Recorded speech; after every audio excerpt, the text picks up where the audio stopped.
Dear students, आज हम पढ़ने जा रहे हैं ओपन लूप कंट्रोल सिस्टम के लाभ क्या होते हैं। सबसे पहला लाभ आपका है सरल रचना एवं संरचना।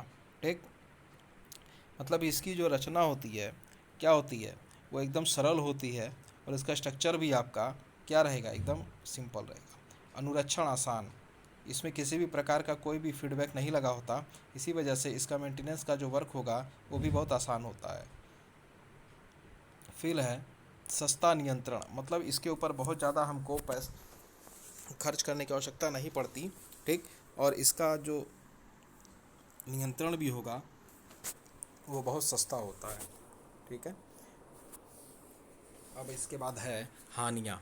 ठीक, तो ये यहाँ पर लिखा है यथार्थ निष्कर्ष तथा परिणाम प्राप्त नहीं होता।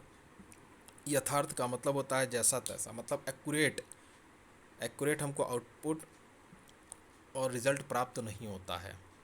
नियंत्रण निकाय में परिवर्तन स्वतः नहीं होते। जो भी आपके नियंत्रण निकाय होते हैं, मतलब कि किसी भौतिक राशि में जो भी परिवर्तन करने वाले होते हैं, उनमें क्या होता है, उसमें जो भी नियंत्रण होता है वो क्या होते हैं, स्वतः नहीं होते हैं। मतलब कि अगर उसको हम परिवर्तित करना चाहें तो वो परिवर्तित नहीं हो सकते। तो सबसे पहले इसकी डिसएडवांटेज यही है कि इसमें हमको परिणाम जो होता है और निष्कर्ष जो प्राप्त होता है वो हमको प्राप्त नहीं होता, यथार्थ नहीं प्राप्त होता। फिर है बंद परिपथ निकाय, क्लोज लूप कंट्रोल सिस्टम।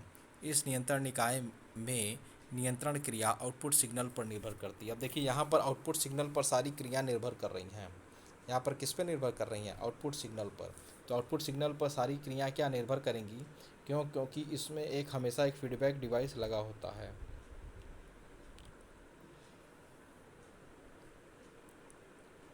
तो यहाँ पे है इस नियंत्रण निकाय में नियंत्रण क्रिया आउटपुट सिग्नल पर निर्भर करती है। तो आप देख सकते हैं यहाँ पे रेफरेंस इनपुट दिया गया। ठीक, संदर्भित आगत एरर डिटेक्टर। एरर डिटेक्टर का कार्य होता है कि वो एरर को डिटेक्ट करता है और डिटेक्ट करने के बाद उसके अंदर होने वाले सारे एरर को क्या करेगा, हटाएगा और तब उसके ऊपर कार्य करेगा। तो एरर डिटेक्टर लगाया गया और वो फिर कंट्रोलर के पास अपने इन्फॉर्मेशन को प्रोवाइड कराता है और कंट्रोलर उसको फिर अपने में सिग्नल के रूप में उसको आगे की ओर लोड टॉर्क में के रूप में प्रोवाइड कराएगा और फिर इंजन जाकर आपका जाके चलेगा। और इंजन से जो गतिविधि रहेंगी वो स्पीड ट्रांसड्यूसर के माध्यम से, और यहाँ पे स्पीड ट्रांसड्यूसर मतलब कि हमको सारी चीज़ें सिग्नल के रूप में प्राप्त हो रही हैं, फिर वो एरर डिटेक्टर के पास डिटेक्ट होके चली जाती हैं। तो यहाँ पर आप देख सकते हैं ये कि बंद परिपथ एक बना रहा है और इसी वजह से इसको हम लोग कहते हैं बंद परिपथ निकाय। अब इसके लाभ क्या हैं, तो यथार्थ में बढ़ोतरी, मतलब कि एक्यूरेसी इसकी बहुत ज़्यादा होती है। जो भी हमको परिणाम या निष्कर्ष प्राप्त होता है वो एक्यूरेट होता है। फिर है विकृति। ठीक, फिर है आपका प्रभाव में कमी। फिर आउटपुट में बढ़ोतरी। तो आउटपुट में बढ़ोतरी का मतलब ये हुआ कि ये हमेशा इसके आउटपुट जब मिलेगा हमको अच्छा, और तभी मिलेगा जब हम इसके में फीडबैक का प्रयोग करेंगे।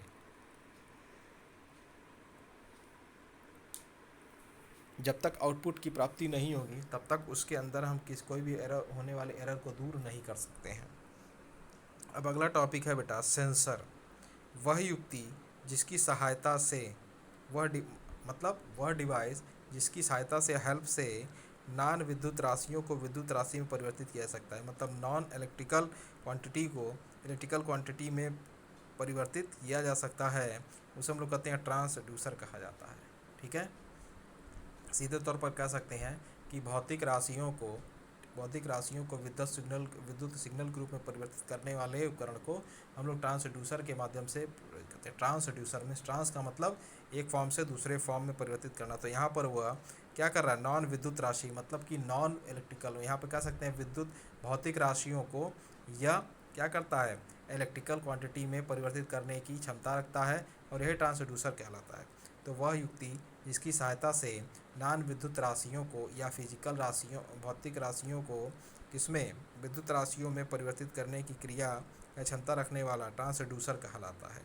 नॉन विद्युत राशि का मतलब हुआ बल, वेग, दाब, त्वरण, बल आघूर्ण और तापमान। तो नॉन विद्युत राशि कौन कौन सी है आपकी, बल, वेग, दाब, त्वरण, बल आघूर्ण और तापमान।